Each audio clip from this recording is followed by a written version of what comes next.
বাংলাদেশ জামায়াতে ইসলামীর আমির ডাক্তার শফিকুর রহমানের সঙ্গে বৈঠক করেছে ইউরোপীয় ইউনিয়নের ইলেকশন অবজারভেশন মিশনের উচ্চ পর্যায়ের প্রতিনিধি দল। রোববার রাজধানীর ভাটারা এলাকায় জামায়াত আমিরের বাসভবনে এই বৈঠক অনুষ্ঠিত হয়। বৈঠকে ইউরোপীয় ইউনিয়নের ইলেকশন অবজারভেশন টিম জানতে চেয়েছে, জামায়াতে ইসলামী যদি আগামীতে ক্ষমতায় যায় বা রাষ্ট্র পরিচালনার দায়িত্ব পায়, তাহলে তাদের মূল এজেন্ডা কি হবে। এ ব্যাপারে জামায়াত আমির তিনটি বিষয় উল্লেখ করেন।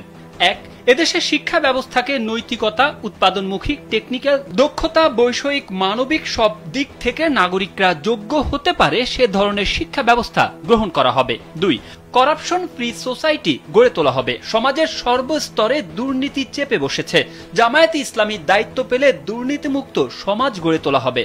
তিন, সোশ্যাল জাস্টিস, সামাজিক ন্যায় বিচারের দারুণ সংকট আমাদের সমাজে রয়েছে।